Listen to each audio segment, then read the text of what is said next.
Well, good morning, brethren. Happy Sabbath on this 28th day of the 10th month on God's holy sacred calendar. It's the 5th day of January 2019 on the pagan Roman calendar. And I know some of you may say, well, hey, Steve, last night when it was January 4, you were saying it was the 28th day of the 10th month. I hope I said that at the opening, 28th day of the 10th month. It's the same. Last night, today, because God's time, God's calendar, the days begin in the evening. They begin after the going down of the sun, at sunset. And one day ends at sunset, another day begins. And so last night, Friday night, and this morning, Saturday morning, it's all still the 28th day of the 10th month. And we've got the 11th month, the 12th month, and this year being a leap year, we've got the 13th month to go before we get to the first month of a brand new year. So we've got a full 3 months, 11th, 12th, 13th month to go before we hit the first month, and then 14 days into that fourth month. So we got 3.5 months before the next feast day. The next feast day being Passover, with the Passover memorial foot washing service being soon, immediately, shortly after sunset on the 14th, being the next feast day. All right, I've got another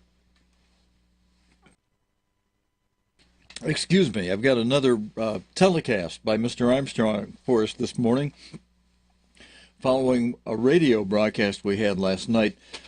This one, brethren, I listened to earlier this morning and picked for those of us who tune in here to share together, because Mr. Armstrong, and I prayed and asked God to guide and lead me on what we would have this morning, and I listened to more than this one, and this one is the one God directed me to. And Mr. Armstrong will be covering some things that will be essential, good for us to understand about what's coming up just ahead of us as we're watching for the shoe to drop with the opening of the fifth seal, with the great tribulation, the coming time of trouble that Jesus Christ described in Matthew 24, verse 20, as the worst time of trouble on the face of the earth since the beginning of the world to this time coming. Let me make sure I got that verse correct for you. It's in Matthew 24. I think it's verse 20, right in that area. Actually, verse 21. But verse 20 is a good place to begin, because there's an instruction in verse 20 we should be following, obeying now with diligently, with some enthusiasm in it, because Christ is telling us here to pray that our flight, for those who are accounted worthy, it will be a flight, as Revelation 12:14 says, symbolically on two wings of a great eagle, probably modern jet aircraft, maybe a real eagle in a few cases. God in his humor might humor some of us in that way. But wouldn't that be great? I'd love to come flying down into the modern nation state of Israel held in the claws of a great eagle.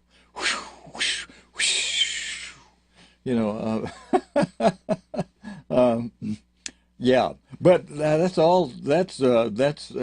provides good reason to follow this instruction. Christ says here in verse 20, pray that your flight be not in the winter, because if you're flying around in the air, whether it be by the claws of 2 feet of a great eagle with 2 big swooping wings, or if you're flying on modern jet aircraft, and you're landing and you're getting off a plane outdoors, in cold winter weather, some people, even if you're in good health, being outdoors in the winter, unless you're very well dressed, and if you've got to sleep overnight outdoors in the winter, forget it. Some people won't even last through the night. So Christ is giving us good instruction here in verse 20, Matthew 24. Pray that your flight be not in the winter, neither on the Sabbath day. We should be following that and praying that, even right now. And if your faith is waffling or wavering, or you say, well, I don't, that's not for us. This is not really going to happen in the future. Excuse me, this is exactly the future Christ is talking about. Because look at the next verse, verse 21. For then shall be great tribulation, mega trouble, as Christ worded it. The King James uses some very strong language, which is good because it makes it unique to the time of the fifth seal. When you hear the words great tribulation, you think of the fifth seal, and that's good. But Christ said there shall be mega trouble, such as was not since the beginning of the world to this time coming. No, nor ever after shall be as bad as what's coming when it does come. But we haven't seen this time of trouble yet. And this is in context. The verse right before it is saying, pray that your flight be not in the winter, nor on the Sabbath day. So this is a future event, the very next major event in prophecy Christ is speaking about right here. Now, how can I say that's the next major event in prophecy? Well, I'm just parroting the words of God's end-time apostle, Herbert Armstrong, who said that the fifth seal is the next major event in prophecy. And the fifth seal is the Great Tribulation. Of the seven seals, 4 of them are active now. Christ in Luke 21, verse 36, tells us to be watching those 4 seals and to be praying without ceasing about the people affected by those daily activities of the 4 seals. And he holds out a carrot, a promise in the rest of that verse saying, so that you may be accounted worthy of 2 wonderful things. 1, to stand before the Son of Man at the first resurrection. That's top goal number 1. Number 2, in time order, it precedes, it precedes the first resurrection by at least 3.5 years, and that is to be accounted worthy to escape the Great Tribulation, and escape all the things that are going to be happening next, beginning with that Great Tribulation, beginning with that next major event in prophecy, the worst time of trouble to ever come upon the face of this earth, and it's synonymous with what God described as Jacob's trouble, because when you say here in Matthew 24 that this is a time of trouble so great that such was not like it since the beginning of the world, and then God also saying through Jeremiah that the time of Jacob's trouble is the worst time of trouble in the world. You can't have 2 different worst times of trouble in the world. If something is the worst time of trouble ever in the world, then both descriptions are describing the same event, just using different words and maybe adding an element to it, like saying this is the time of Jacob's trouble. That brings it right down to the reason why something similar that John Byram was asking some of his friends about. And again, John, I haven't been able to talk to you yet. I don't know if you were testing your friends or if you threw the question out there because you wanted somebody to answer it for you. I have a feeling, knowing John, he may have been throwing that out as a test of his friends, saying, look, are you on top of this? Do you, but I'm not sure. John may have been asking. And the question he was asking was related to Ezekiel 6:6, where God tells us that if we in the modern nations of Israel today don't repent of our disobedience to God, then here's the ultimate thing that's going to happen to us in our day today. All your dwelling places, the cities shall be laid waste. All your dwelling places, all your cities shall be laid waste. That's Ezekiel 6, verse 6. And John was asking, okay, how do we know this applies to the cities of Israel? Modern day Israel. And especially the the birthright son of Israel. All right, let's back up to the first chapter, to the first verse of chapter 6, and we see there Ezekiel, the writer of this book, says, "The word of the eternal Lord God came unto me." To me, Ezekiel, the writer of the book, of this chapter and book, "The word of the eternal came unto me, saying, Son of man," Ezekiel, son of man, "set your face toward the mountains of Israel, and prophesy against them." So this prophecy is to the mountains of Israel. Now, who are the mountains of Israel? A mountain represents the government, or when there is no real formal government, you can say the people, the culture, the nations, the elders, and all the people of Israel. It tells you right here, verse 2, this prophecy, prophesy against them, against the mountains of Israel. So there's the answer John was looking for. So if some of you who are friends of John, you see John's question and you've heard me, tell you this, get on there and answer John. Say, "Hey, John, it's in verse 2. This prophecy is directed toward the mountains of Israel." The modern-day descendants of Israel today. They're telling you right there who Ezekiel is prophesying against. And say, "You mountains of Israel, hear the word of the eternal Lord God. Thus saith the Lord God to the mountains and to the hills, to the rivers and to the valleys." I mean, he's covering all the areas today where Israel has migrated. And we know that the two birthright promised sons of Joseph, the two twin sons, Ephraim and Manasseh, have migrated to the United Kingdom and the United States, respectively. Ephraim in the United Kingdom, Manasseh in the United States today. But that also includes it includes the other sons, Reuben in France, and I could bring up that chart if we want to cycle through some slides over here and get to about 10 slides away. I have a slide that shows where are the sons of Jacob today, and it also shows to which mother they were born. It's this one right here. Let's pull that full forward just for a moment. You can see Jacob had 12 sons. He had 6 of them born directly by Leah, 2 more born by Leah's handmaid Zilpah.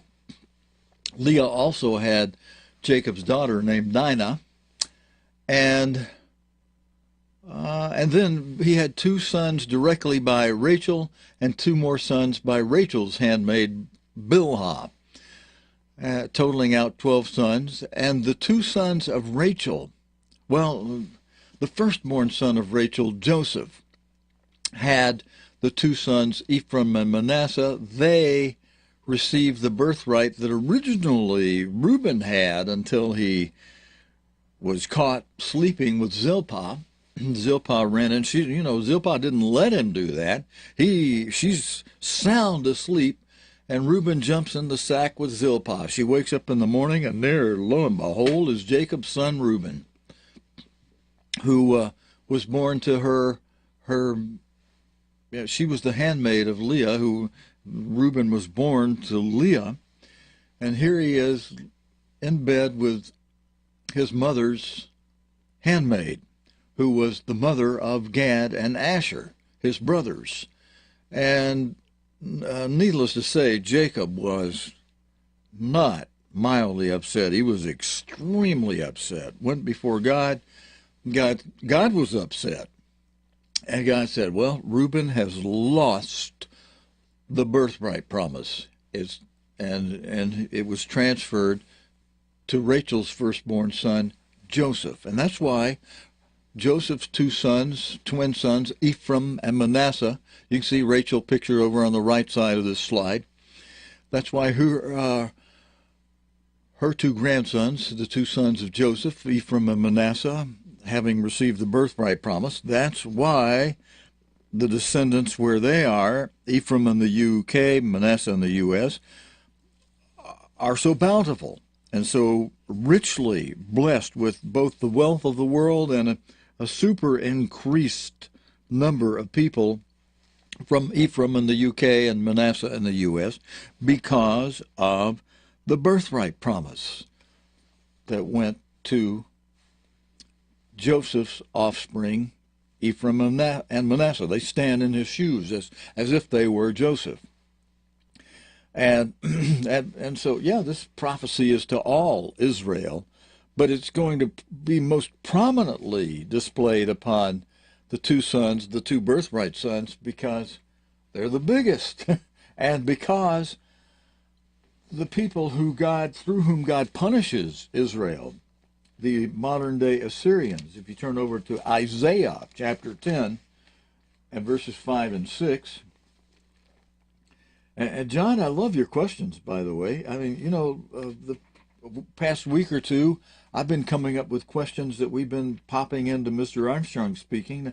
I don't have those on this morning. I had such a week that it takes a lot of time and effort to come up with those questions, to listen to the broadcast and to write down questions and then to type them up and insert them into the program. If you like that, though, I'll be happy to do it. It does me good, too, to really pay attention and see just how much God's end-time apostle, who God had trained for 50 years long, how much he can pack into one sentence even, and into a paragraph, a few sentences. Man, he has packed in information that would fill up an encyclopedia when you expound on what he says. And that's one reason why he has said, you fellows I've trained at Ambassador College and who've been ordained into the ministry and given a double portion of God's Spirit, I want you to give the people the details that I don't have time to give them. He'll pack out the lots of areas of information in a paragraph that, again, if you elaborate on it, and that's what he was saying, I want you to elaborate, give the details to people that I don't have time to give, because I got to give them all this. I got to pack in boom, boom, boom, and, a few short sentences and paragraphs. But then you can take those sentences and paragraphs and expound on them and have hours and hours and hours and hours of speaking about those things. And in introducing Mr. Armstrong this morning, I want us to be listening for, as he describes what's coming up as we will be entering into the time just before the opening of the fifth seal. We're going to see armies surrounding Jerusalem. I mean, Jerusalem's already big focus of the news today. The United States has moved its embassy from Tel Aviv to Jerusalem. And because the world's got a focus on Jerusalem, the so-called Palestinians, which was a term that Palestina was referred to the old Philistines, who they're not even in the picture around, anymore. So the land of Palestine was the old land of the Philistines, but that's being applied today to the modern-day Arabs, the modern-day descendants of Ishmael, who, under a system that was developed in association with the Catholic Church, according to former Jesuit priests who worked in the basement of the Vatican and were able to see all the information in the secret vaults, and were able to read up and see that, wow, the Catholic Church went and helped Muhammad create the Quran and create that Islamic religious system that the adherents thereto are called Muslim. That's not a culture, or it's not a race of people. It's like being called a Baptist or a Protestant or a Catholic. It's people that choose a certain religion. Those who are called Muslims are those who choose the Islam religion. And it's interesting, there's two different terms. There's Muslim and there's Islam, but, if you're called a Baptist, it's because you've selected the Baptist religion, or your parents grew up in it and you just stayed with it and didn't make a change from it, didn't study it out yourself to see that, hey, this is not according to the Bible completely, or any other religion. If you're a Catholic, it's because you're part of the Catholic religious system. A choice you make for religion, or that you stay in because your parents were that, and you grew up born into parents who were keeping that, and you just stayed with it. But that's not your race. It's not like being a Jew, where you're born a Jew and the Jews have a religion that's part of their race. Now, they can reject it. Other people can join it and be called proselytes to the Jewish religion.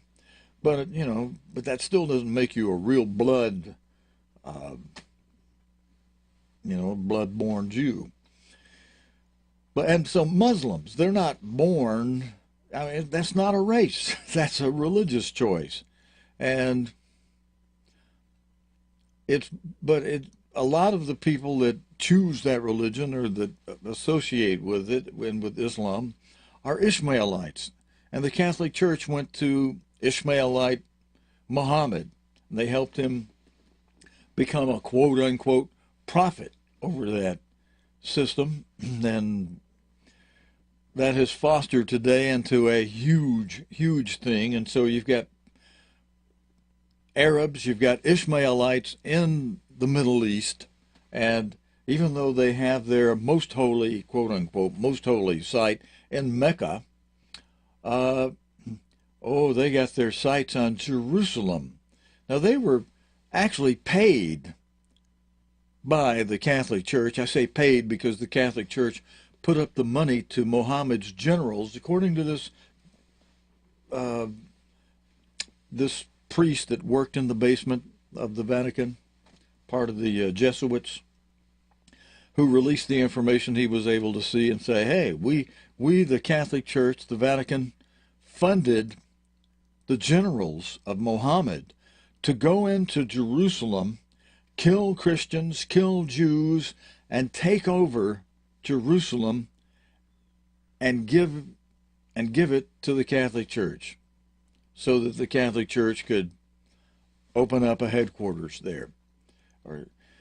But Muhammad his generals were so successful, and they were so good at war making, that even though the Catholic Church funded them, they told the Catholic Church to go take a hike. We're not going to give you Jerusalem. We're going to adopt it ourselves. In addition to Mecca, we're going to make it one of our holy sites. And so they built the Dome of the Rock there eventually.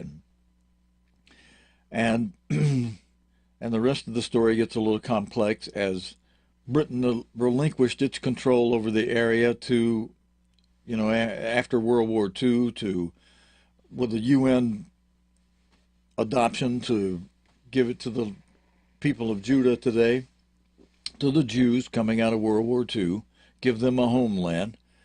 And that gets complicated because the people that they were going to do a kind of a split Jerusalem thing, the Palestinians they offered it to rejected it because they didn't want to acknowledge Israel having anything. And so they rejected the thing that would have given them what they're trying to now get today. But they really want the Israelites totally out of there.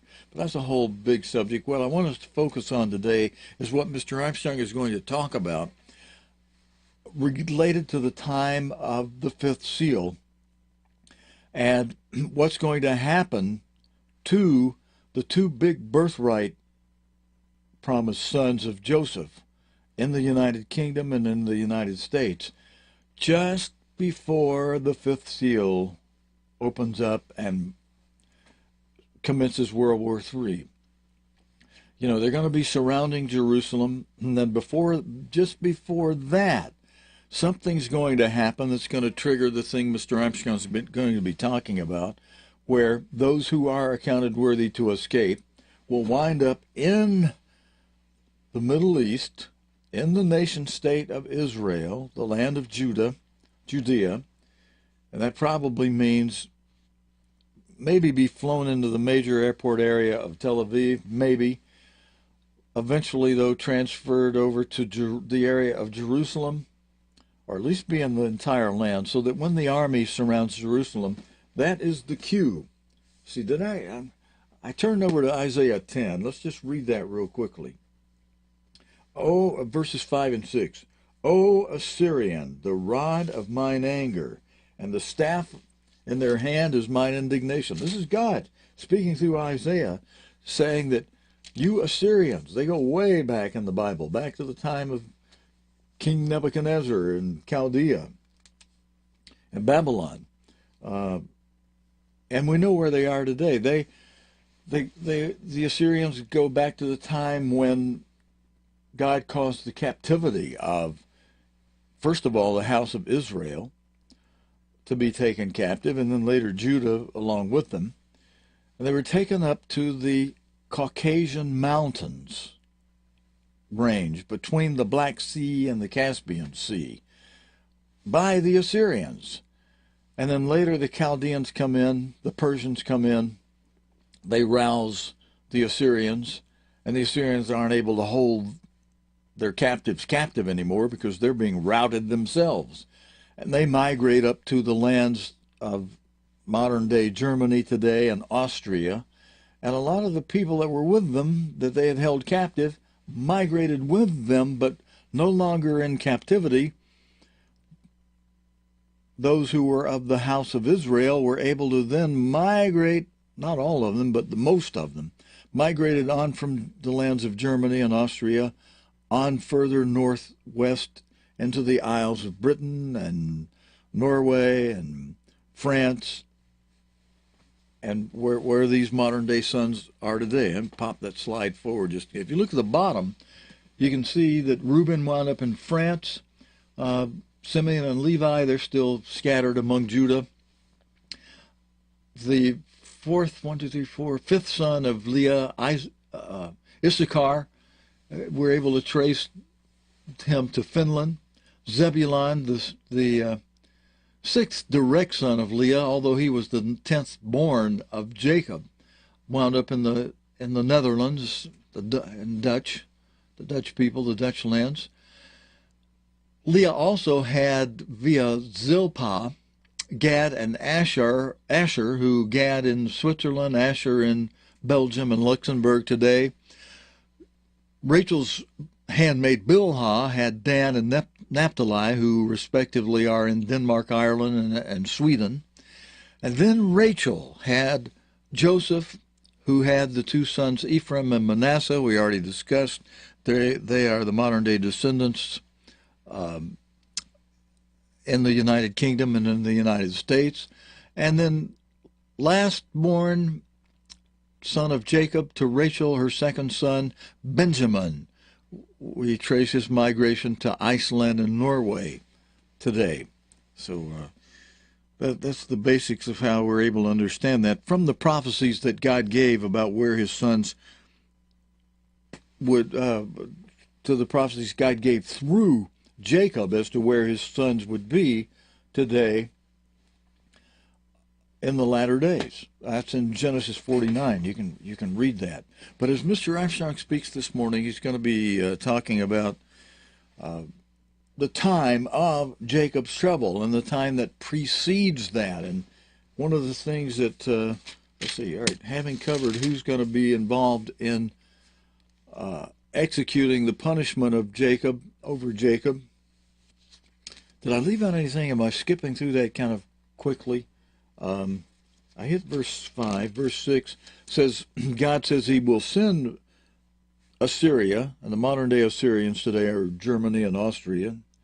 I'll send him against an hypocritical nation, against the people of my wrath. And as I've mentioned many times, the reason why the people, who else would the people of God's wrath be except the people whose forefathers went and stood before God at Mount Sinai and said, oh, yes, Lord, you're offering to be our God. We be your people. All we have to do is diligently hearken to your voice and obey your commands, your judgments, your statutes. Oh, yeah, We'll do that and take all the goodies you're going to give us, offering us as for you being our God. And so they made that agreement, but then they immediately went out and became disobedient, even while Moses was up on the mountain those first 40 days, God writing out the commandments for them. They're down there disobeying God like crazy. And, already building a golden calf that Moses asked Aaron, what in the world are you doing? Well, the people, they cast all their gold in the fire, and, and it's out of the fire this thing came that Aaron had shaped into a golden calf, which they had seen in ancient Egypt, which had just come out of as slaves.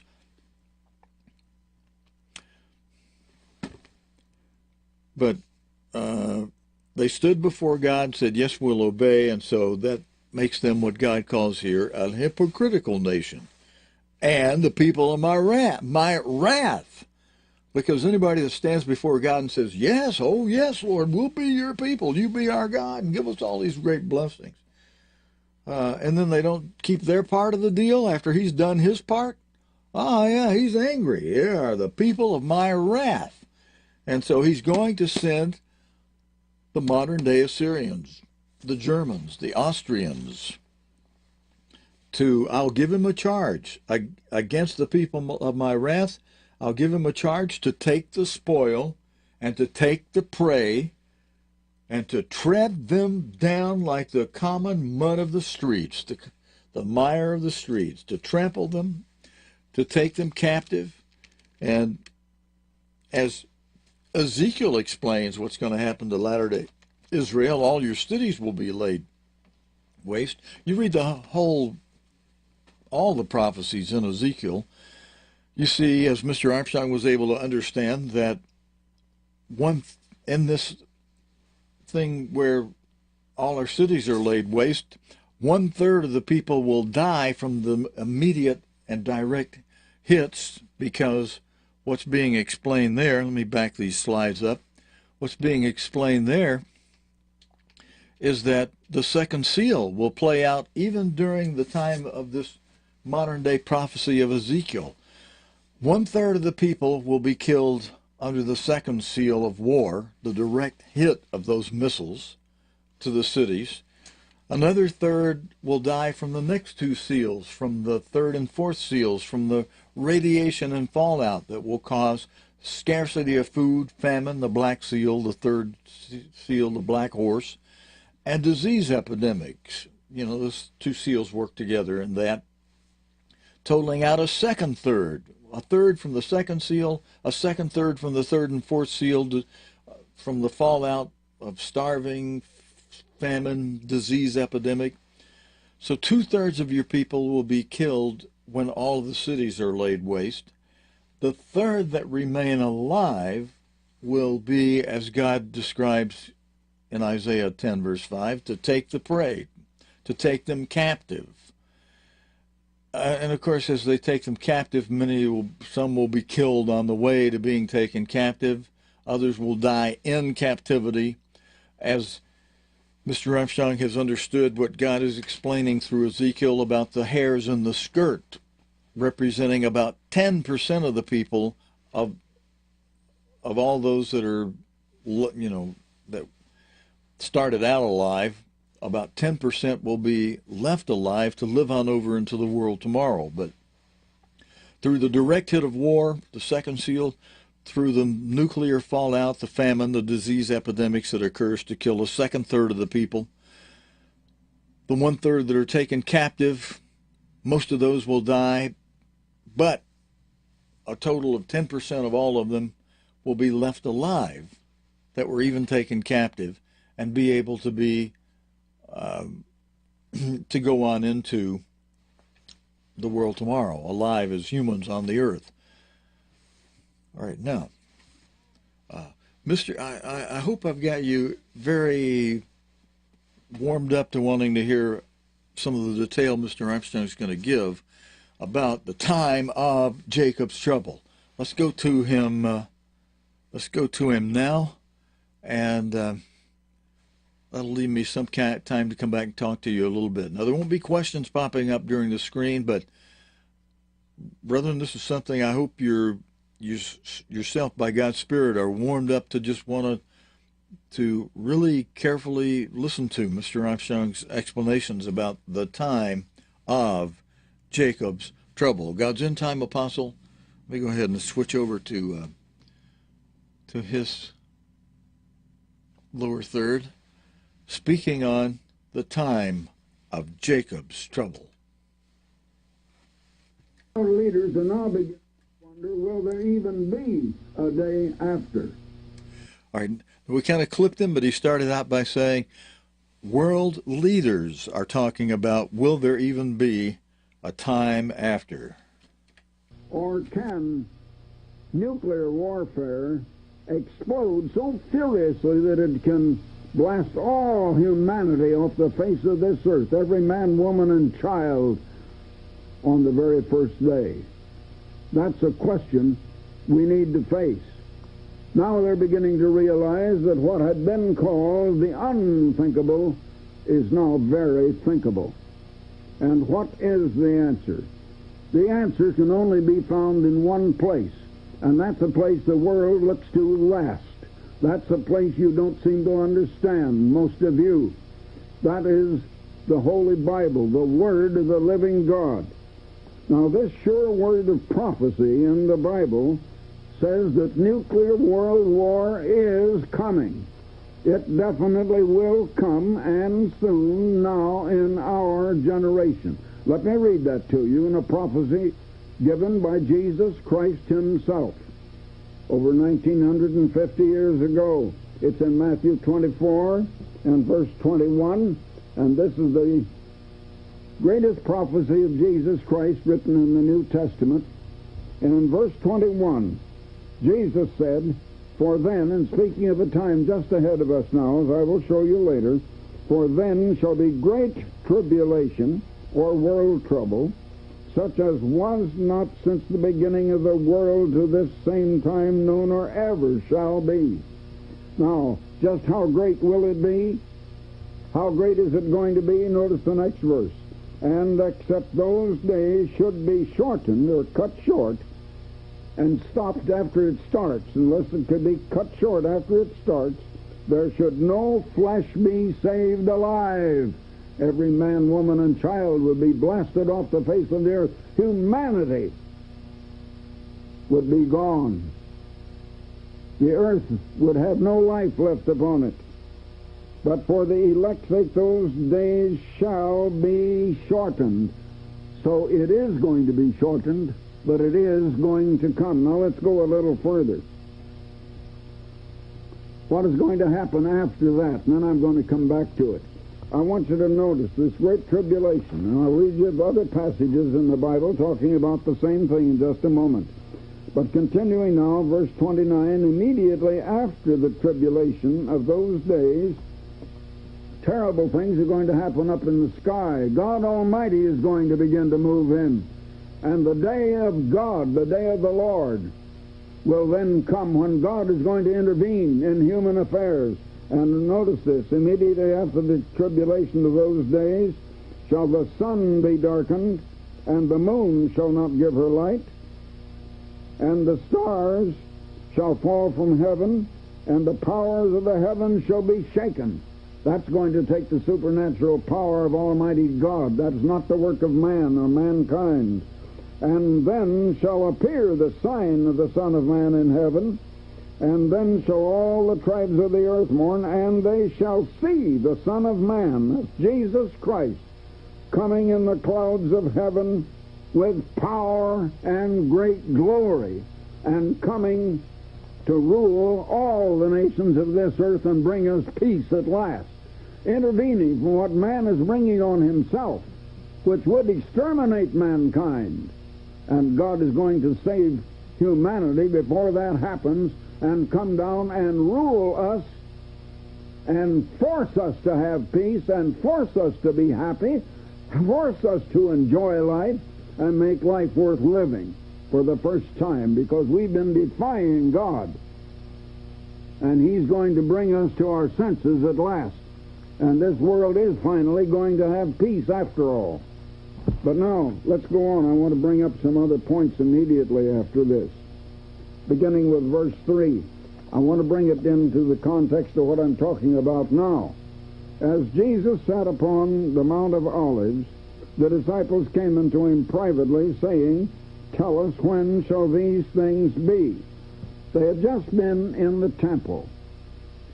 And just outside the temple, Jesus had been showing them the buildings of the temple and telling them that a time of destruction would come, and it did come in their lifetime, and that the temple would be destroyed, and not one stone would be left on another in the buildings of the temple. Now they supposed that would be the time of the end of the world and the second coming of Christ, and so they said, Tell us, when shall these things be, and something else, and the sign of thy coming and the end of the world. That's the only place in the Bible where this term end of the world is mentioned. Now, you've heard a lot about doomsday. You've heard a lot about the end of the world. And fortunately, this world is coming to its end, and a better world is coming on ahead for mankind. Now, let me go on with it and explain it. Jesus answered and said unto them, Take heed that no man deceive you. He was talking to His disciples back in the first century, over 1950 years ago. For, He said, Many shall come in my name. Now, coming in Christ's name as ministers of Christ, many will come in my name, saying that I am Christ, saying that Jesus is the Christ, and shall deceive many. That did happen. That did happen. He said, And ye shall hear of wars and rumors of wars. See that ye be not shaken. For all these things must come to pass, but the end is not yet. That wasn't going to be the end or the coming of the false apostles, claiming to be the ministers of Christ and yet deceiving the people. I'll show you a little later how they deceived the people. But he said that wasn't the end. For verse 14, he said, This gospel of the kingdom, the same gospel he preached, would be preached in all the world for a witness unto all nations, and then shall the end come. Then would come the end of the world. Then would come the second coming of Christ and the beginning of a better and a happier world, a world of peace, a world of joy, a world of real happiness, prosperity, great production, everything wonderful as it ought to be and could be and will be when this time comes. Now then, I want to show you a few other things about this same prophecy. Back in Daniel, the 11th chapter, and verse 40 says, And at the time of the end, it goes on to tell what will happen. And then it comes right on, the 12th chapter and first verse, And at that time of the end shall Michael, a great archangel, Michael stand, and there shall be a time of trouble, such as never was since there was a nation, even to that same time. Now that's talking about the same thing that Jesus was talking about. There can't be two times of trouble, each greater than the other or greater than anything that ever happened. It's the same time, greater than any other time of trouble. It's the same thing that Christ was talking about. And at that time thy people, God's people, shall be delivered, every one that is found written in the book, and many of them that sleep in the dust of the earth, that is, those who are dead in their graves, shall awaken, some to everlasting life. Many will awaken, some to everlasting life. Talking about the resurrection. Now you find in the book of Thessalonians, in the First Thessalonians, in the New Testament, that at that time, the time of the coming of Christ to rule all nations, the dead in Christ will rise first in a resurrection, and then those that are Christ's shall be changed in a moment, in the twinkling of an eye, and this mortal will put on immortal. They'll be changed from human to divine. They'll be changed from man to God. and they will rise with the dead who have been resurrected, the dead in Christ, and meet the returning Christ at his second coming in the air. And that same day his feet will stand on the Mount of Olives, just east of Jerusalem, and the saints all will be there with him. And now, what will happen to the United States when all this occurs? And when this terrible time, the time of trouble such as never happened before, that has to be that of nuclear World War III, and it is coming and coming soon.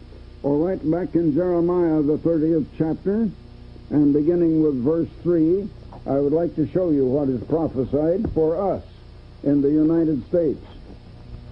For lo, the days come, says the Eternal, that I will bring again the captivity of my people Israel and Judah, saith the Lord. Now let me pause right there and explain something that most people read over the Bible. They read this and they don't understand what it's saying at all.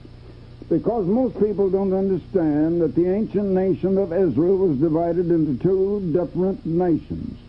In the days after Solomon died, King Solomon, the son of David, when Rehoboam was the king over Israel, the son of Solomon, because Solomon had been overtaxing the people, he built, remember, the great temple.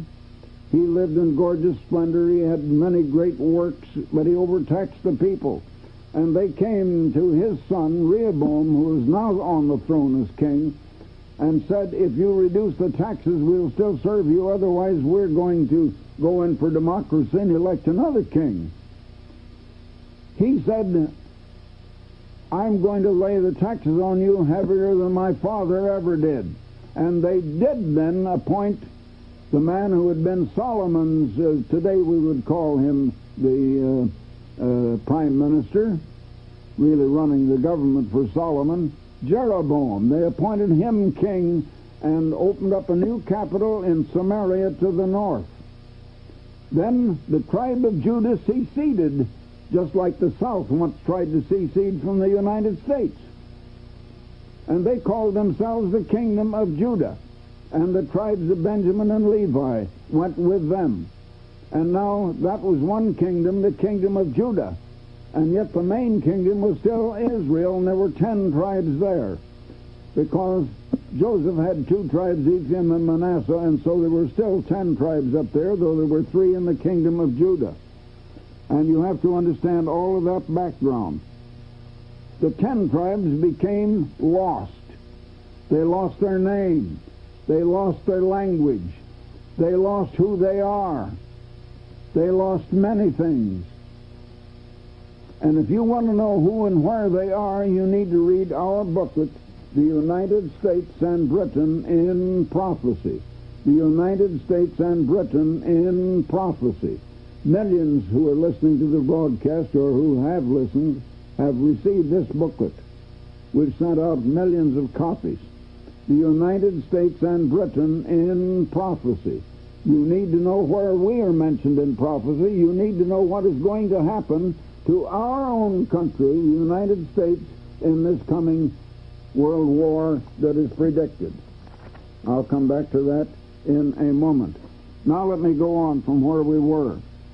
I will bring again the captivity of my people Israel and Judah, and I will cause them to return to the land that I gave their fathers, and they shall possess it.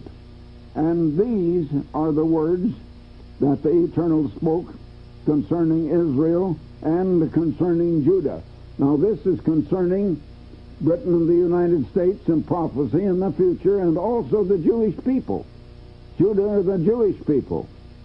For thus says the Eternal, we have heard a voice of trembling, of fear, and not of peace.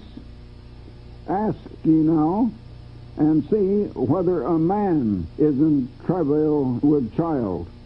Wherefore do I see every man with his hands on his loins, as a woman in travail, and all faces turned into paleness. Alas for the day. Now he's talking about a day that was prophesied to come, and it is coming in our generation now. So you better listen, because not many understand the Bible, and very few understand the prophecies of the Bible, and especially a prophecy like this. Alas, for the day is great, so that none is like it. There it is again, the same time I've been reading to you about in both Daniel and the words of Jesus in the 24th chapter of Matthew. A time greater than had ever happened before. Now notice, alas, for the day is great, so that none is like it. It is even the time of Jacob's trouble. Now, who is Jacob? You have to understand that Jacob, before he died, laid his hands on the two sons of Joseph, Ephraim and Manasseh, who became the heads of the tribes of Ephraim and Manasseh, and said, let my name Israel, or Jacob, be named on them. And they carry the name of Jacob, and not the other tribes in that sense. Now let my name be named on them, he said. And in this time of great trouble is the time of Jacob's trouble. It is the time that is going to be on the United States and the British people and the democracies of northwestern Europe. That includes Canada, that includes Australia, and the English-speaking people. For it shall come to pass in that day, says the Lord of hosts, that I will break his yoke from off thy neck. We are going to go into captivity, this whole country. And while others are lulling you to sleep, some voice has to cry out and warn you of what God Almighty says in the prophecy is going to happen to this country. We have not obeyed our God. We have forgotten God. There's a great deal of preaching about Christ, but they preach a gospel about Christ, and they don't preach Christ's gospel, and they don't obey God. They don't obey God's commandments. They have robbed God. God says you have robbed him, this whole nation, because they don't tithe to him and to his work. And this nation is going to go into captivity because of those very sins. Now, for it shall come to pass in that day, says the Lord of hosts, that I will break his yoke from off thy neck, and will burst thy bonds that will hold us in slavery, and strangers, or Gentiles, shall no more serve themselves of him, and that is of this nation. But now, why is all that going to happen? Now, next we turn to the 50th chapter in verses 4 and 5. In those days and at that time, says the Eternal, the children of Israel shall come, they and the children of Judah together. That is our people and the Jewish people, the Israelis of Israel, together, going and weeping. And they shall go and seek the Eternal their God, and they shall ask the way to Zion. Zion is Jerusalem, with their faces thitherward, saying, come, and let us join ourselves to the Eternal in a perpetual covenant that shall not be forgotten. Then God says, my people have been lost sheep. Their shepherds have caused them to go astray. The ministers have caused them to go astray. The ministers have been teaching that God's law is done away. Oh, they preach about Christ. Jesus said, in vain do they worship me, teaching for doctrines the commandments of men, and making the law of God, the commandments of God, of no effect by your tradition. They preach traditional Christianity, which is man's message about the messenger, Christ. Christ was a messenger sent from God with a message to humanity. But humanity has not heard that message for 1950 years, or over 1900 years, except on this program. Now then, if I have time to go back to Leviticus 26, beginning with verse 2, where God said to our people Israel, this was in the days of Moses, but it's for the whole future, you shall keep my Sabbaths and reverence my sanctuary. I am the Lord. If you walk in my statutes and keep my commandments, and do them, then will I give you rain in due season, and the land shall yield her increase. And he goes on and says that ancient Israel would have become the most prominent and the most wealthy nation on the face of the earth. Coming down in verse 14. But if you will not hearken or listen unto me, says God, and will not do all of these commandments that I just mentioned, including the Sabbath and tithing and the things that are important to God, then he says, I will set my face against you, and you shall be slain before your enemies, and they that hate you shall reign over you, and you shall flee when none pursueth you. And if you will not yet for all of this listen unto me, then I will punish you yet 7 times for your sins. And that was a total of 2,520 years. And he said, and I will break the pride of your power. Now let me say that Israel's punishment began in the year of 720 B.C. The 2,520 years ended in 1800 A.D.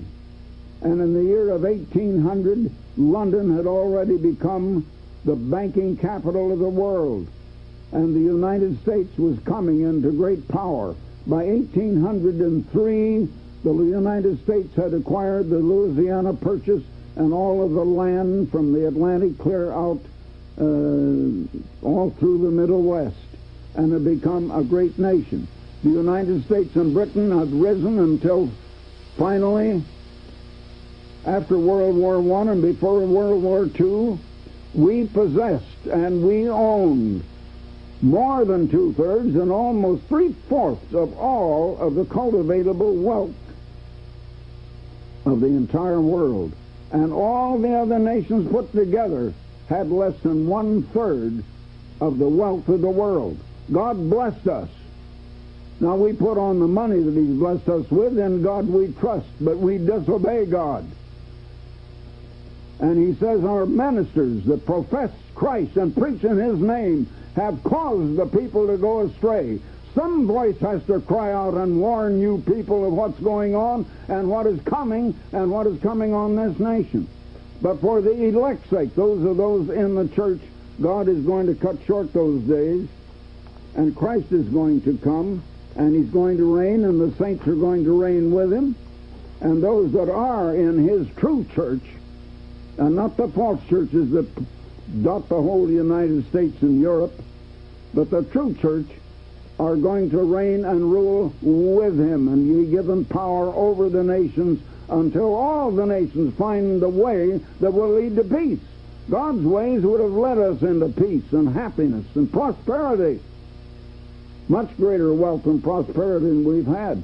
And what we have had, God gave us because He promised it to the ancient Abraham long before even the days of Israel. We have had it, but we have turned our back on God. It isn't fashionable today, I guess, to even think about God. God doesn't even enter into the consciousness of the average life. Does He enter into yours? People listen to a broadcast like this and they think because it isn't like all of the others, they shrug their shoulders and quit listening. You have been being led astray. I ask you, open up your Bible. Right for the literature that we offer, and we don't charge you for it, and we don't beg you for money like others do. Wake up, you viewers and you listeners. Wake up. God is sending a voice to cry out to you and to tell you the truth. And if there has to be only one voice, so be it. I wish there were hundreds and thousands, but I don't know of others. Now, I'm going to stop right there in this program, and I want to announce once again this book that we've announced it dozens and dozens of times on the air, and millions of our viewers have already received this, The United States and Britain and Prophecy. Now, I want to call your attention to the final chapter, chapter 14. what's prophesied to happen now to the United States and to Britain. You need to read this, and especially that last chapter, but you need to read everything that goes up to it. It's profusely illustrated in color. It's a very interesting book. It's priceless. There's no price on it. And you've never read a book like it. Now, also, the Plain Truth magazine is one of the largest mass circulation magazines in the world. Now, finally, let me show you this 50th anniversary issue of the Plain Truth, the fastest growing magazine in the world, and there are thousands upon thousands who regard it as by far the best magazine in the world. There's no subscription price. We don't sell it. You haven't got enough money to buy it. It isn't for sale. Some people think if anything isn't for sale, it can't be worth anything. God's truth is too precious to sell. And God says, buy the truth, but don't sell it. And we observe that. We don't sell God's truth. And we'd like to have you come onto the mailing list, absolutely free and no subscription price. Now, you just send your name and... Friends, we're supposed to come out of there before they put the address on the screen, and I tell you what we'll do. Let's see, do I have Mr. Armstrong's picture somewhere? Well, I've got a slide that I want to show you anyway. We'll pop that up on the screen. You know, we went through, I spent a couple or 3 months, whatever it was, going through week by week. We plowed through the United States and British Commonwealth and Prophecy book that that Mr. Armstrong was offering at the end of this today's telecast program, and you can find that on our archive video page if you want to.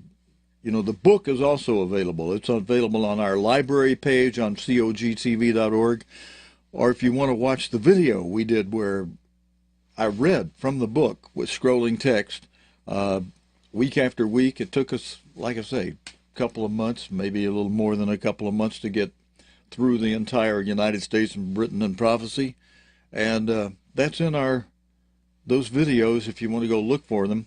If you go to the archive video page, now I just changed the page, so when the Roman year switched over, we had so many back archive videos that I wasn't able to make the page any longer. The software I used for creating pages locked up when we tried to add videos to it. So I split the page in two. Everything before 2019 is on a link that you'll find as you scroll down toward the bottom, saying if you want to hear any past programs, click this link and it'll open up a new page that has, you know, several hundred different dates of our live streams. And they're indexed. Not only do they have the date, but they tell you what they were. And you'll see a group of them together if you scroll down that mention Chapter 1 of the United States and Britain and Prophecy, Chapter 2, Chapter 3, Chapter 4. Of course, as you see the index, they're going to be in reverse order because the last time order is first. So you're going to see Chapter 12, 11, 10, 9, 8, 7, 6, 5, 4, 3, 2, 1. But if you just scroll down to 1, if you watch that and then you want to watch 2, then go back to the index and just scroll up above Chapter 1, you'll find Chapter 2 from the United States and Britain and Prophecy.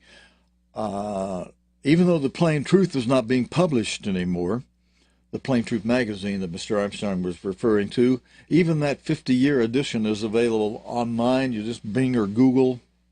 You'll find, thankfully, many people have set up websites to offer the publications, and they've put them on all over the place. YouTube, Vimeo, you name it, the recordings. And we try to make sure we all watch one of the same ones here together each week and stay right in touch. You know, to the ministry, God says in Titus chapter 1 that you're to hold fast and teach as you were taught. And one of the best ways to hold fast is to be sure we're listening to the man through whom God raised up this era of the church, the Philadelphia era, the Laodicean era, as God's end-time apostle has said, is not here yet. It's the craziest thing in the world to me to hear that most all of the groups out there that call themselves the blankety blank this or the blankety blank that Church of God group, you know, I've referred to them as banana peelings because they put an adjective. The banana, how do they say that? Grammar people say that the adjective is the banana peeling of the parts of speech. And because so many who've created groups that put an adjective in front of it, you know, they all got to come up with a different adjective because, you know, that's how they distinguish themselves. But one of the amazing things is that most all of them they're the ministers who have done this with thousands of groups, hundreds of groups, I should say. Most all of them teach that we're in the Laodicean era now. That's exactly contrary to what God's end-time apostle taught. Mr. Armstrong taught that the Laodicean era as an era. Now, attitude was even here while Mr. Armstrong was alive. He would pound away at the lectern and say, "Brother, we are becoming the Laodicean. Wake up!" You know, there were many people in the Laodicean attitude even while Mr. Armstrong was alive. And yes, there's many, maybe many more now that he's died. But that doesn't make the era come. The era is an era of martyrdom. That era of martyrdom is not here yet. Mr. Armstrong said the era as an era would begin after the fifth seal has commenced and after Philadelphia has been taken away to a place of protection, nourishment, safety, final training. After those things, the Laodicean era would begin. Those who are left behind in it were people who were keeping the commandments, maybe right alongside you. Maybe, you know, the scripture that talks about two are in the field, one is taken, one's left behind. Those two might well be a description of those who have a Philadelphia attitude, who are watching and praying without ceasing, and who are accounted worthy to escape, and those who are keeping God's commands but not watching and praying. And so the one is taken, the other is left behind as part of the remnant who, Revelation 12, verse 17 says, keep the commandments of God and have the testimony of Jesus. They know he's returning as the King of Kings. They know he conquered Satan in the supreme battle for world rulership. They know he paid the penalty for our sins by sacrificing his life. They have the full testimony. They keep the commandments of God, but they fell short, or are falling short, by not obeying the instruction Christ gave in Luke 21:36 to be watching. Watching what? Christ was just describing in the earlier part of that same chapter, Luke 21. He was explaining all of the seals of Revelation in plain language. And at the point where he got to verse 36, he had just stated in the previous verse a reason for watching these four that are active now is because the next seal, the fifth seal, comes as a snare upon the whole world. It comes upon, let me read it. I love the King James language. It's so descriptive there. As he says in verse 35, for as a snare, he's referring to this fifth seal, great tribulation now, as a snare shall it come on all them that dwell on the face of the whole earth. That's kind of a long way to say what the French people would say with tout le monde, everybody in the world. It comes on everybody in the world as unexpectedly, as a snare, like a thief in the night, like an animal being caught in a trap. And yes, Christ addresses in verse 34, take heed to yourselves at any time, lest your hearts become overcharged with surfeiting, overeating, and drunkenness, and cares of this life, so that day come upon you as unawares. And so he's saying you got to watch your conduct, yes, but when he gets to the part where he says, watch. He's not talking about watching your conduct. Now, he's covered that in verse 34. He's now referring back to the whole chapter of having explained the seals from the book of Revelation in plain language. And he's saying, watch these seals. And he's distinguished that we're at the point of the one that's going to come as a snare, number 5. So he's saying, watch the 4 that precede it. That we're told when they bloom and blossom, when they become so increased in activity and so increased in impact and intensity that they're considered bloomed, he says elsewhere in this same chapter, he says, the fig tree, when you see it, its limbs become tender. He says this in verse 29 of Luke 21. And he spake to them a parable, behold the fig tree and all the trees.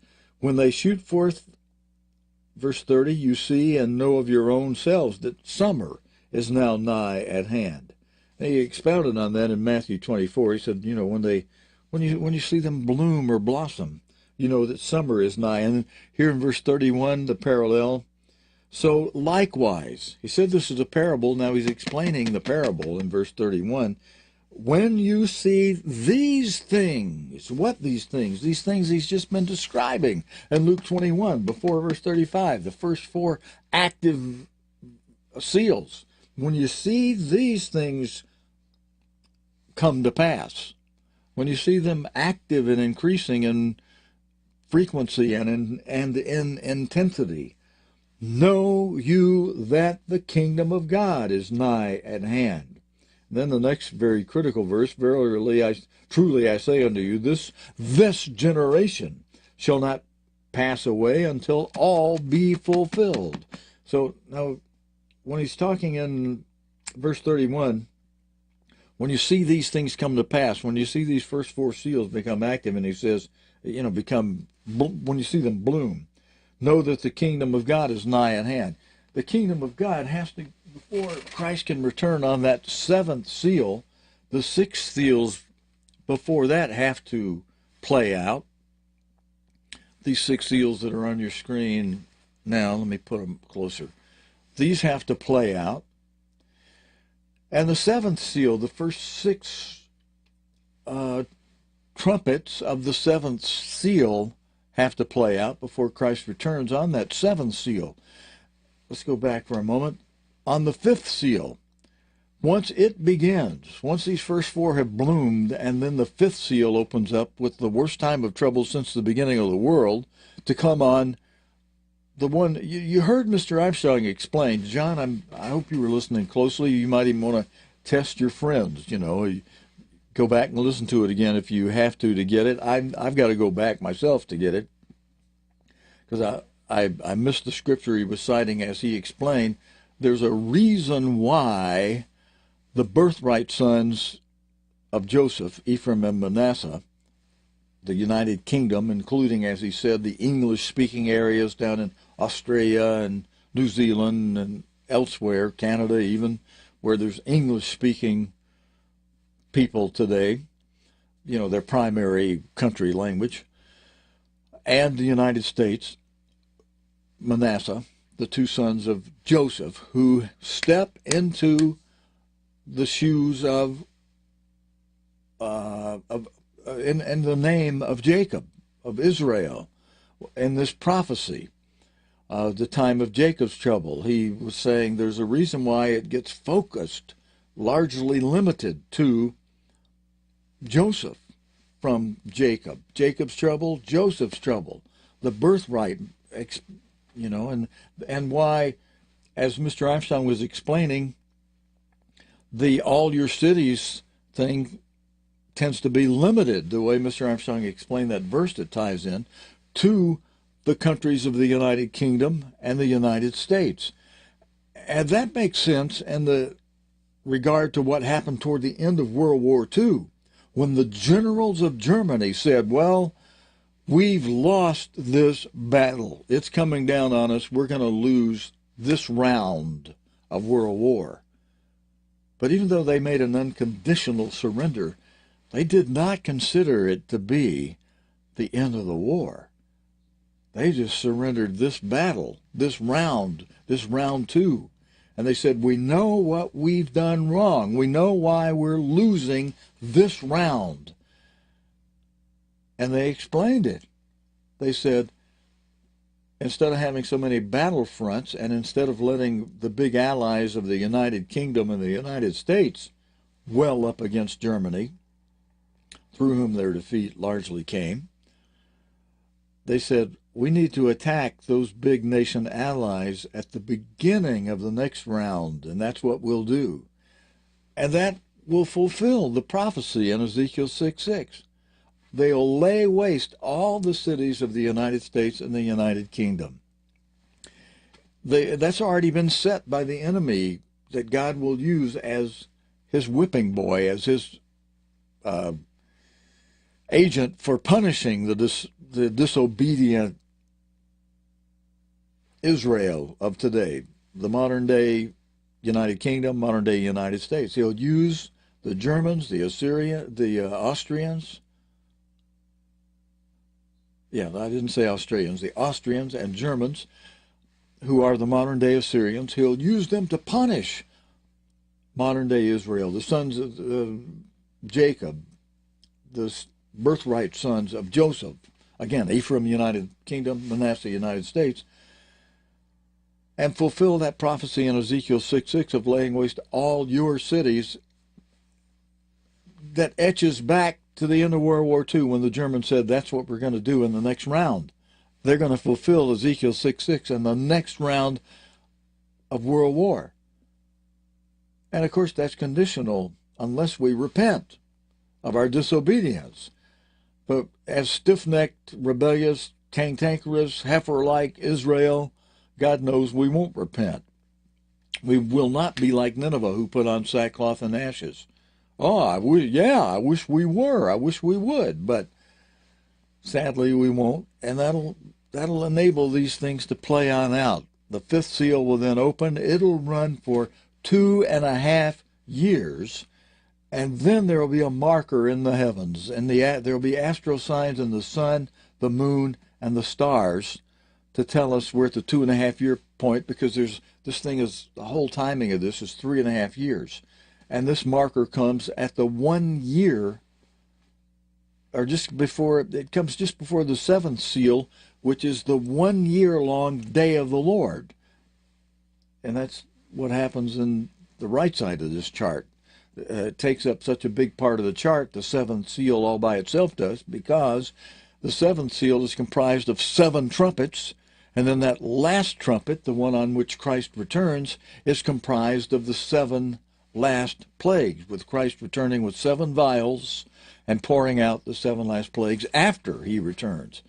There was one preacher, no longer with us, who used to preach wrongly, non-scripturally, that Christ would return after the 7 last plagues are over. No.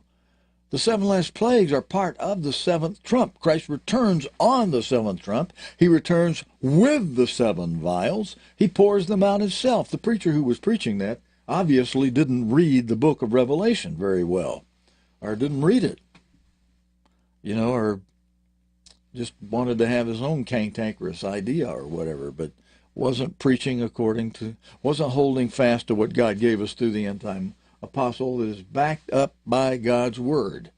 And being good Bereans, we check what the apostles teach, including the end time apostle. And when you do that, you find, hey, God's end time apostle, when he would say, don't believe me, believe your Bible, he was essentially saying, this isn't what I'm saying isn't coming just from me and out of my lips alone. It's backed up in God's word. Believe it because it's God's word. Now, he expounded on it, and God opened up things through Mr. Armstrong that were sealed, but they're in God's word.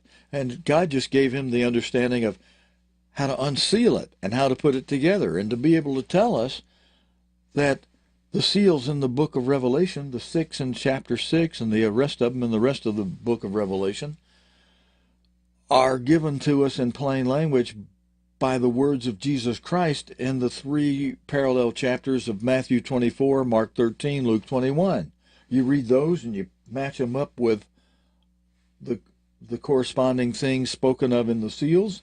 And you see, what do you know? Here's Christ in plain language in the same book, the Bible. In the same big book, the Holy Bible, but in a different book like in Matthew, Mark, and in Luke, explaining and what was sealed up in Revelation.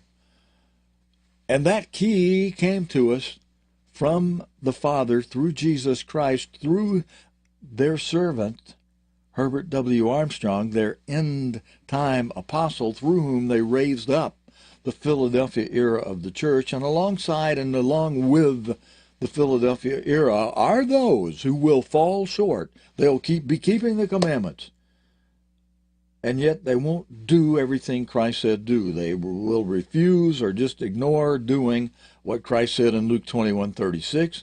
That'll cause them to be, even though they think they had it made, hey, we're keeping the feast. We go to the best feast sites in the world. We study. We know a lot of stuff from the Bible. And they think they're rich spiritually, but God says they don't realize they're poor and blind and naked, as he explains in the first 4 of the 9 verses that address the Laodicean era, found in Revelation 3, starting in verse 14 and going through verse 22. The first 4 verses, God describes the condition of the Laodicean. I mention them even though most of you who watch here are like, Steve, we're tuning in with you on the World Watch program. And we get down on our knees and pray afterward. We make note about what's happening in the world news related to these first 4 seals. And we're doing what Christ said. We're praying without ceasing about the people affected by these daily events. Okay, great. I'm glad you are. So I'm preaching to the choir, but you should know what will happen to those who fall short of doing that for a couple of reasons. One reason is, just in case, even though you're doing it now, when things come up in your life that may cause you to let down because you're saying, oh, Christ should have come by now, and these other things are getting me busied in my life, whatever it might be. And so you start to detract from a diligent effort at this, and then you're drifting into the Laodicean condition that will cause you to be left behind. So you should be aware of what happens to the Laodicean so that it can help you say, hey, wait a minute, I am not going to drift into that attitude or that condition. I want to stay hot, hold fast, and be accounted worthy not only to stand before the Son of Man in the first resurrection, but 3.5 years prior to Christ's return to usher that in, I want to be accounted worthy to escape. There's nothing wrong with wanting that goal. In fact, it's smart to want that goal and to work it. God will consider you very wise. You'll be among the wise. And so what happens to the Laodiceans, those left behind? They're told in verse 18, after being told their condition, you thought you had it made in the shade. You knew a lot, but you weren't doing everything Christ said do. You were not obeying the instruction in Luke 21:36. I say that because that's the criteria God is using. He tells you, do these 2 things. Watch the seals that are active, the first 4, and pray without ceasing about the people affected by these 4 seals, so that, the rest of the verse, this is all verse 36, Luke 21, so that you may be accounted worthy to escape all that's going to happen next. What's going to happen next after the first 4 seals? Beginning with the 5th seal, Great Tribulation, then follows the heavenly signs, the last year of the 3.5 years before Christ returns, with the year-long day of the Lord. God pouring out his wrath upon those who took the mark of the beast during these first 2.5 years of the wrath of man and Satan, in the first 2.5 years of the 5th seal, Great Tribulation. And so God tells you the criteria to escape being left behind for this Great Tribulation, because wherein the beast will say, you got to work, you people that are taken captive to Europe, that are, that survive, and God will probably make sure the Laodiceans, they were keeping his commandments, he'll make sure they survive the attacks that Mr. Armstrong was talking about in the broadcast here that are mentioned in Ezekiel 6:6, upon the cities, all the cities of the UK and the US. You'll make sure you survive. And those who survive that are part of that 1/3 that survive, the 2/3 get killed, 1/3 survive, the 1/3 that survive are taken captive to Europe. I think I read some time recently how you're taken to other countries. I put a bunch of slides up during one of our World Watch programs, and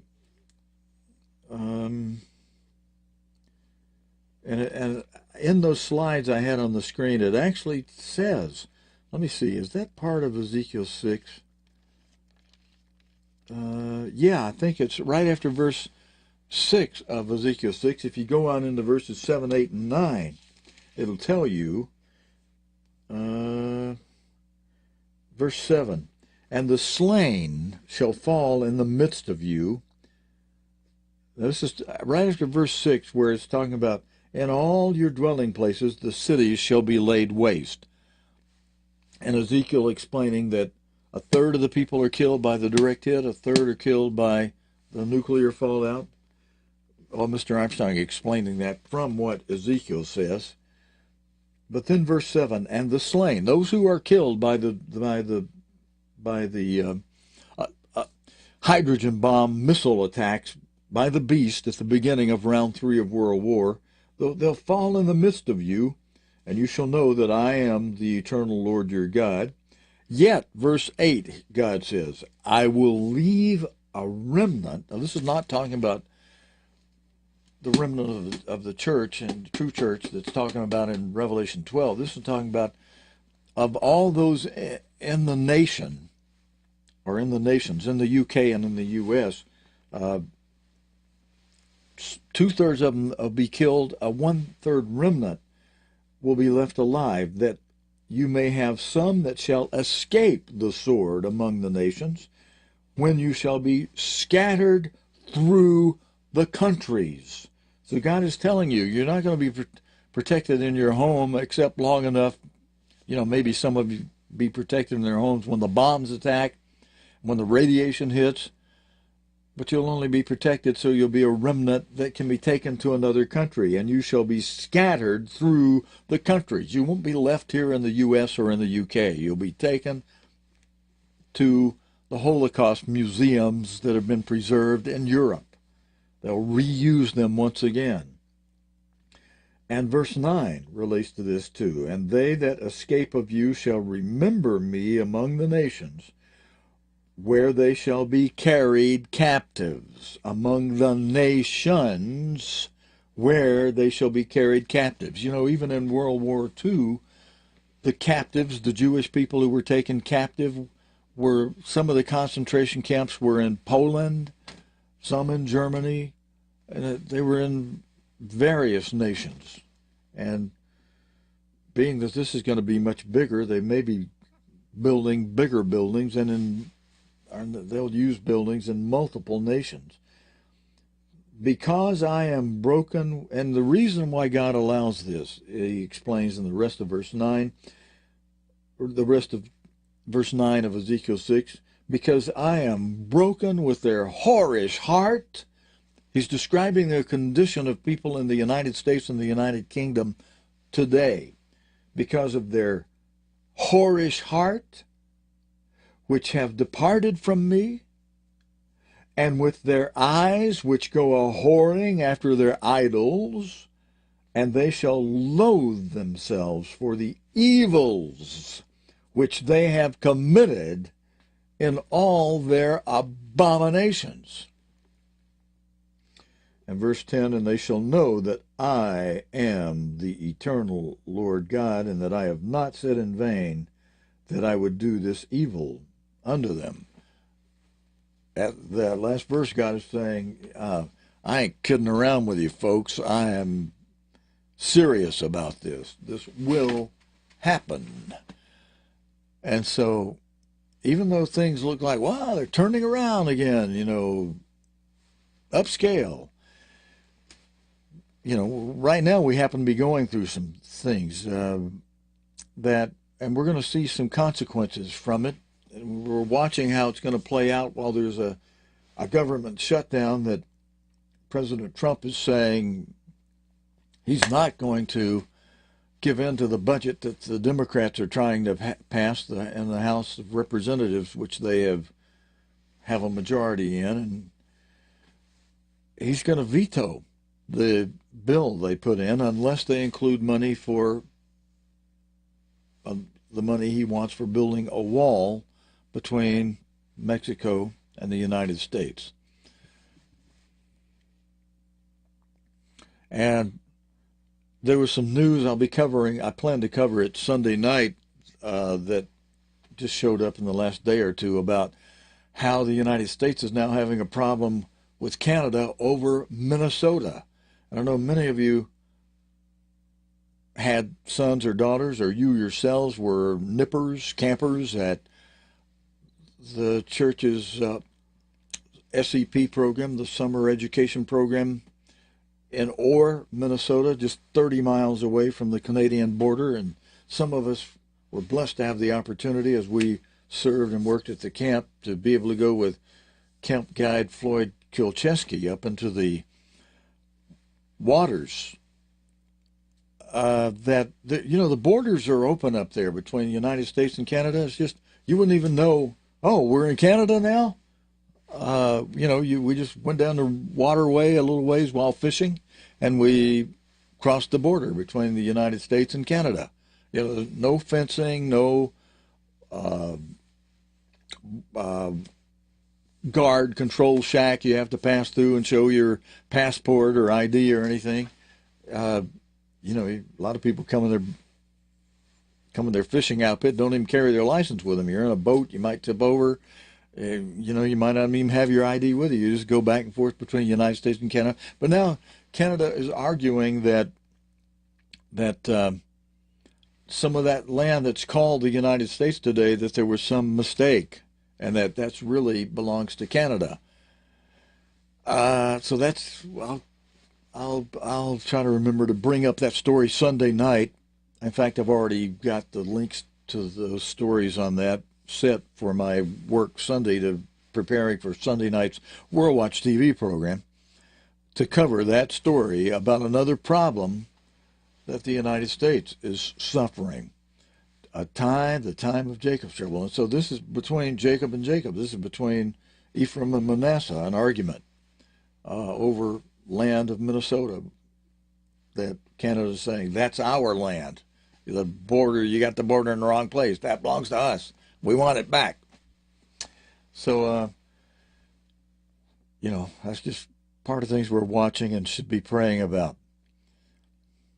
Well, friends, if you need to, go back, roll it back, go to our archive where there will be a recording, and roll it back a little bit and hear Mr. Armstrong explain.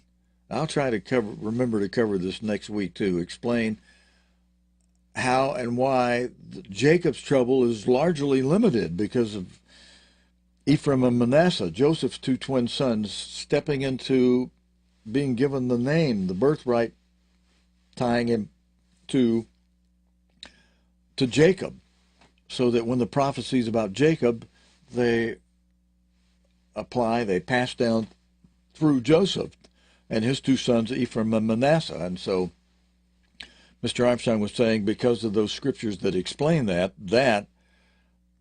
the time of Jacob's trouble is talking about trouble of the English-speaking areas where the United Kingdom is, all the way down into Australia and New Zealand, up in Canada, all the English-speaking areas of the United Kingdom, and the twin son Manasseh of Joseph in the United States. And so the big trouble of this fifth seal is going to come on the UK and the US. And the biggest thing at the beginning of this thing, as God's end time apostle has explained, and other sermons and broadcasts, is that at the beginning of round 3 of World War, the beast is going to take out all the cities of the UK and the US. And they're doing this like the generals from the end of round 2 of World War. We're saying, we're losing this battle, but we know what we did wrong. We got to take out the UK and the US at the beginning of round 3. So it's already in their underground plan. And of course, they'll also take out, even though it's not in the Bible where you can see it in the Bible, but it makes sense when you're watching. You can kind of pick this up and understand. With Russia having also been one of the 3 allies, the big 3 allies. No, the 4th ally, France, Brother Reuben, was not a big problem for Germany. Germany was able to roll into France and take them over. In fact, many Americans lost their lives and many British lost their lives in the rescue of Brother Reuben from Germany, where France just caved in to the Germans. And then now, after World War II, France is willing to make another alliance with Germany, and going back to what's been called in history the Franco-German alliances that France makes with Germany. Oh, we're buddies with them. They're not going to hurt us. And then wham, as soon as Germany gets what it wants out of France, Germany comes in and says, we're going to rule the world and we're putting you under our thumb. They're not worried about France. But of the other allies, Russia, the United Kingdom, the United States, well, they've already said they're going to knock out the U.S. and the United States, but how are they going to do it? And do they want Russia around as an enemy? Now, it'd be a piece of cake for them to do a blitzkrieg on Russia, which is in their territory, and take the missiles that the president of Russia, Vladimir Putin, last year on March 1st of 2018, during his address to the nation, announced that they have over 300 missiles pointed at American cities, and more than that, pointed at all the major United States military command posts with hydrogen bombs on them, and that they're stealth missiles that no present or future defense system can prevent from reaching their targets and their goals. Russia's announced they have those pointed at, what was the number, 313? I forget the exact number, but over 300 missiles pointed at American cities. Mr. Armstrong, in one of his programs, pointed out that it would only take 13 missiles to knock out the entire nation. And so Russia's got over 300 targeted at American cities. I think I've got that number correct. I'll look that up before next World Watch program. But Germany move in and take over Russia, and it then has control of those missiles that it will send at the United States. All it needs is a few more missiles pointed at the cities of the United Kingdom, and they're ready to commence round 3 of World War. They're ready to kick off the opening of the door for the Great Tribulation. And of course, when they do that, whatever United EU grows into, some kind of United States of Europe, where there are 10 rulers, 10 leaders, 10 regions, however the thing structures out. We're watching that. We're watching for it to shape into 10 leaders instead of 27. It was 28, minus if the UK does complete its Brexit process. It'll then be 27 nations that are part of the EU. But the prophecy we're watching says that 10 rulers, so they may reshape these 27, or some of them more will come out. Somehow it'll be 10, but it'll cover the whole world after they knock out the US and the UK and Russia. And the point I was making there is that EU and will shape into some kind of United States of Europe with 10 leaders who will give their power to one beast who's likely to be a descendant of one of the former Holy Roman emperors. And we're watching a couple especially, and their heirs. In fact, while we're here, let me pull out for a second while I advance these slides to a couple of families we've been keeping our eye on, one of whom Mr. Armstrong has had in his home, and he had to speak to us at Ambassador College in times past. And this is one of them right here. And let's see, do I have more that we're watching? Well, yeah, we're watching him too. He's watching us. But this is one of the heirs of the families of former Holy Roman emperors who were watching. This one from Austria. And the point is that 10 leaders will give their power to one new dictator, one emperor, who will become what the Bible calls the beast, or in Revelation 17, verse 10, becomes the seventh king of the 7 kings mentioned in Revelation 17, verse 10. I have that verse. I think it'd be a good idea before we wrap up. Just throw this verse on the screen, because this relates to the time of Jacob's trouble. Let me see.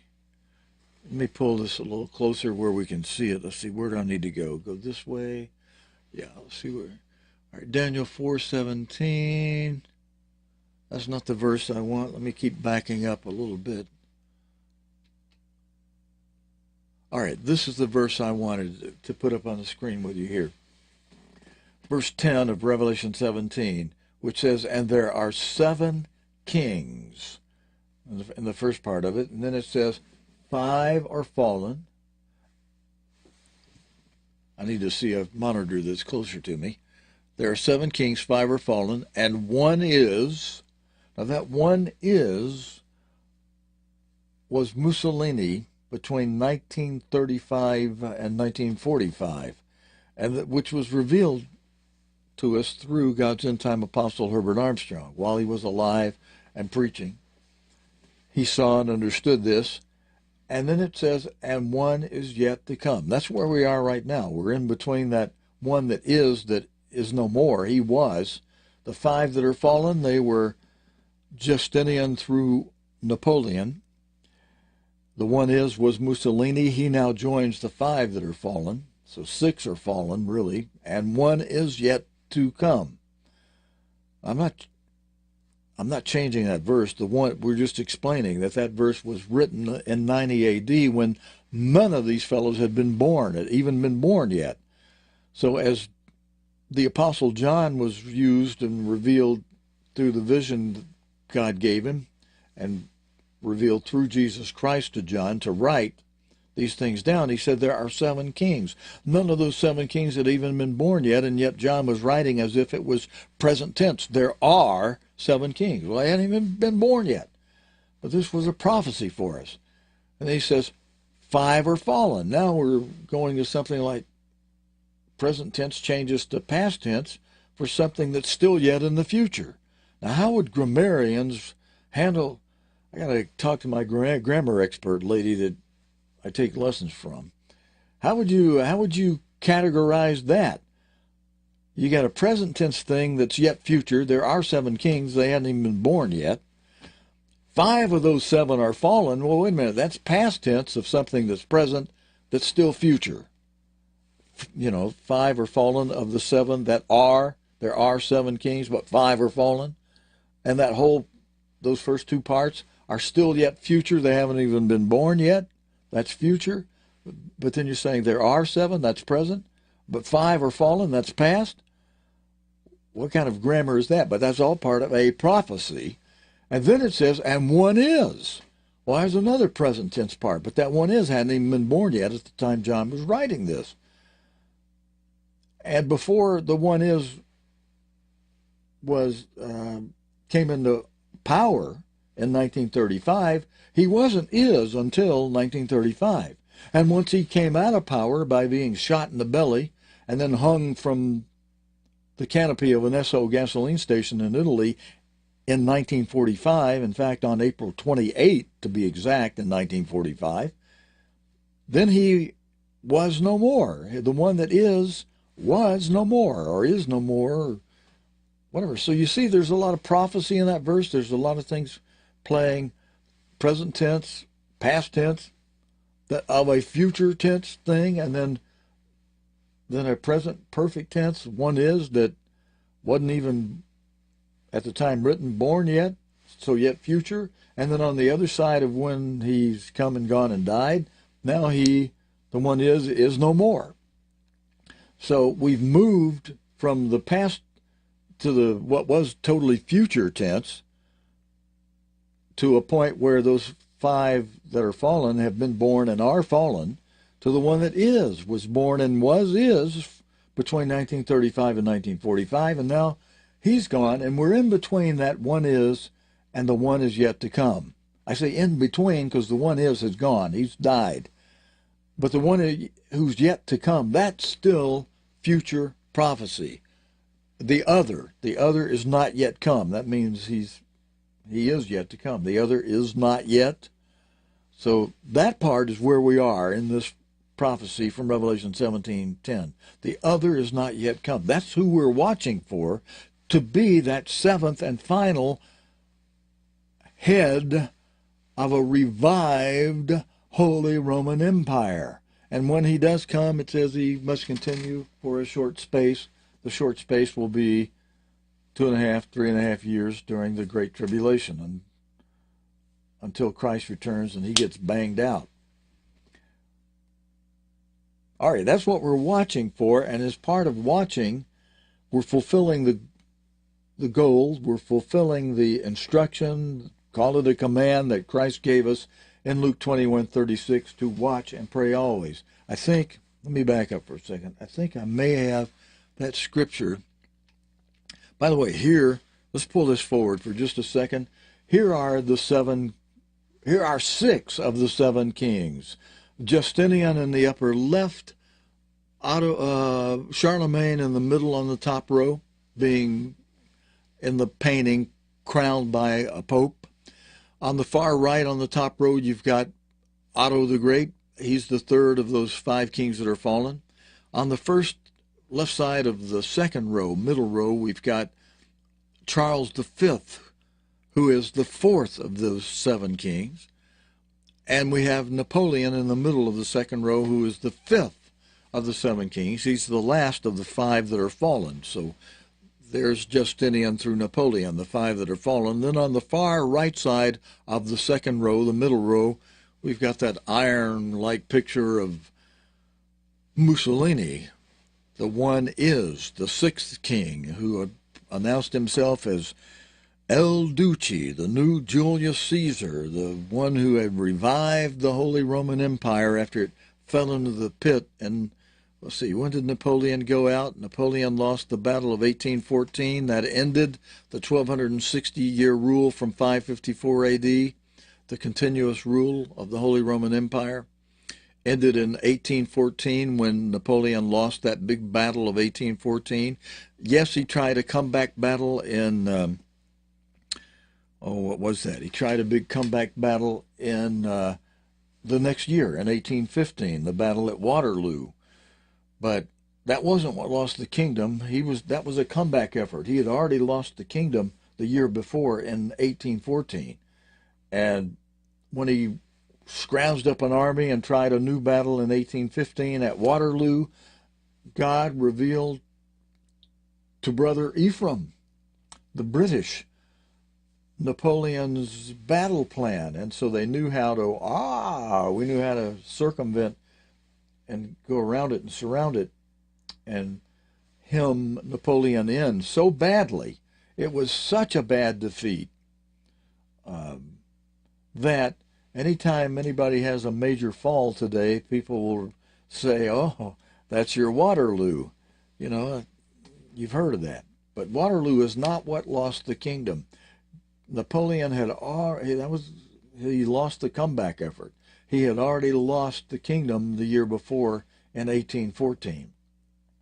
Then, more than 100 years later, between 1814 and 1935, the Holy Roman Empire had been dormant, had been in the pit for over 100 years, until Mussolini comes along, revives it for a short space, for about the same length of time that Napoleon was in office. Napoleon came into power in the fall of 1804, and he lost the Battle of 1814 in the spring of 1814. So he was in power as the emperor directly for 9.5 years, and that's about the same length of time that Napoleon had claim for reviving the Holy Roman Empire between the fall of 1935 and the spring of 1945. And now the Holy Roman Empire is in the pit. It's dormant once again since 1945. And we have a big question mark. Well, when will it be revived? My answer is sooner than later. And that middle picture in this bottom row here, where you see the crown, an actual picture of the crown of the Holy Roman Empire. And I got three little jets, three missiles coming out of it. The three are to represent, we're watching for when that empire, when that Holy Roman when the crown of the Holy Roman Empire is worn again, it will be at the commencement of the opening of the fifth seal, and that'll be at the beginning of the opening of the fifth seal. That'll be the commencement of round 3 of World War. So that's why I have the 3 missiles coming out to represent, that's when round 3 of World War will begin again, when this crown is worn again on the head of the 7th king, the 7th and final king of a revived Holy Roman Empire. That's what we're watching for as we watch the 4 seals that lead up to the opening of the 5th seal and the final round of World War, which God will intervene and cut short, or otherwise, like Mr. Armstrong said, quoting Christ from Matthew 24, all flesh would be destroyed from off the face of the earth. All right, friends, I'm working on some couple of things to share with you and to have on our live streams, hopefully starting soon. I am working on, some of you are aware of it, I put one of them on our Sabbath service page last week, one of the hymns that I've got scrolling, big scrolling text. Gets up on the screen, plenty of time for you to sing it. And when I get a few more of those, I'll start adding those in. That'll make me happy. We can sing together. It'll make me happy when I get some of these, more of these finished. I have to have my own because of YouTube requirements about your own video. That anybody alive still has control over. And so we're making our own video hymns. Hymn videos, video hymns, yeah. And another thing I'm working on, I'll just share with you quickly. I told you I'd cover this last night. When I ran out of time, I'd cover something on this morning. And thanks for the input of several of you, Ben, Lillian, Tom Williams.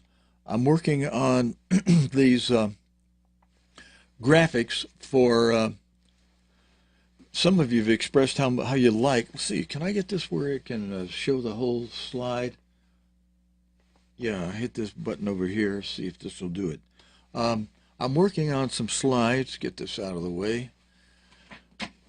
This is something I often put on our calendar page. In fact, this is on the calendar page of cogtv.org right now, even though it's still in progress. I'm still working on it.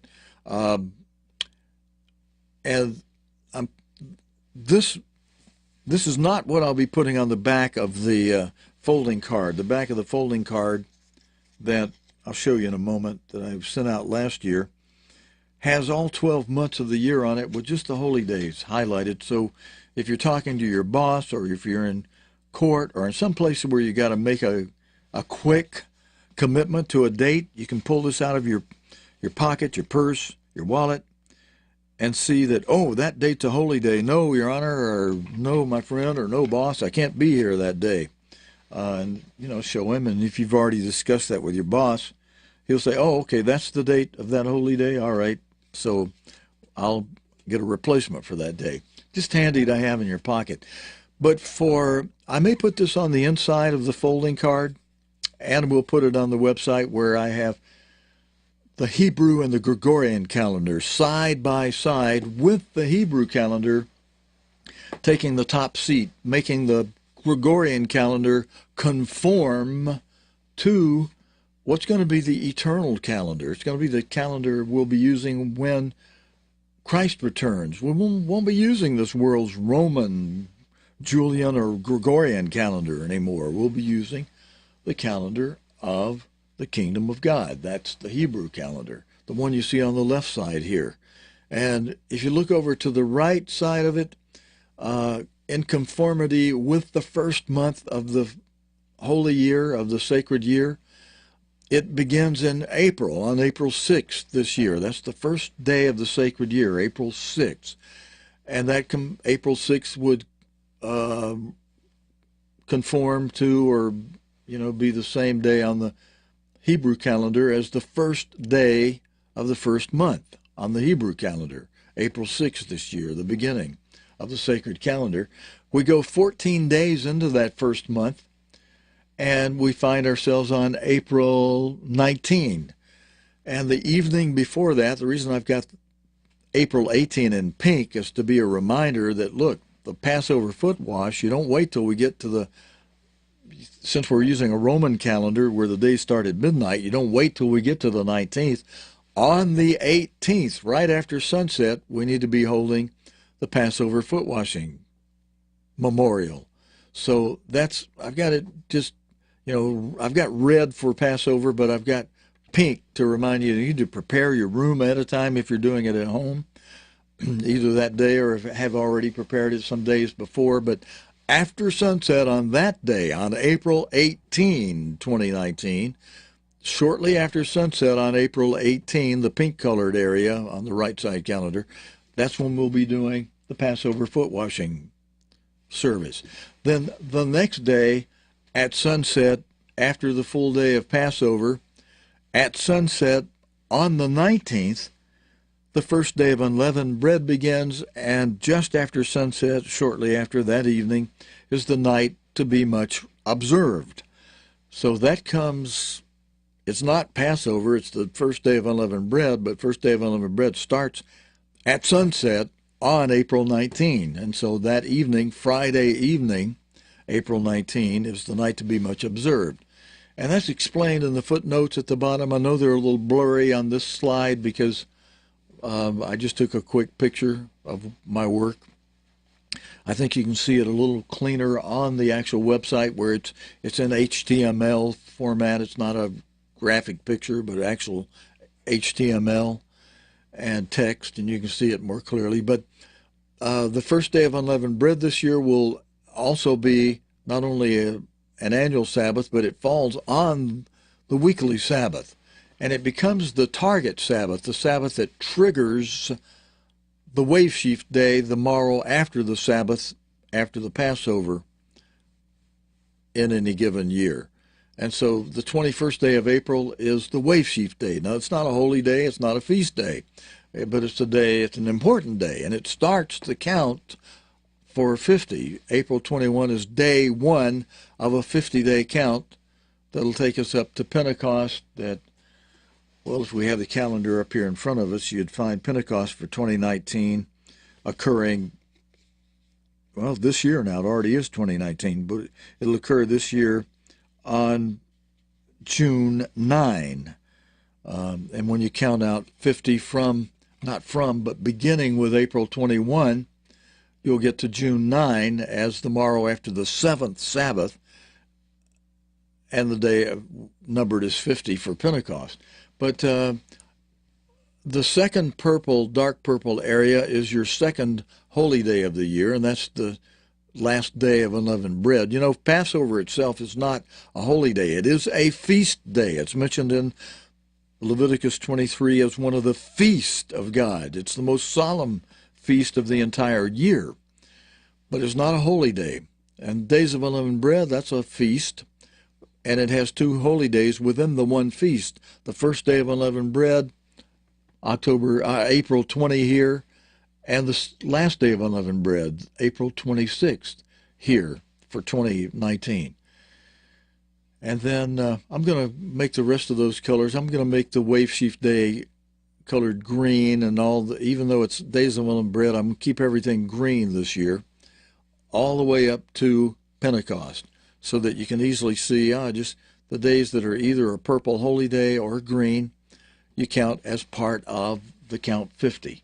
So that's what I'm working on, that we'll put on the inside of a folding business card that I'll make available.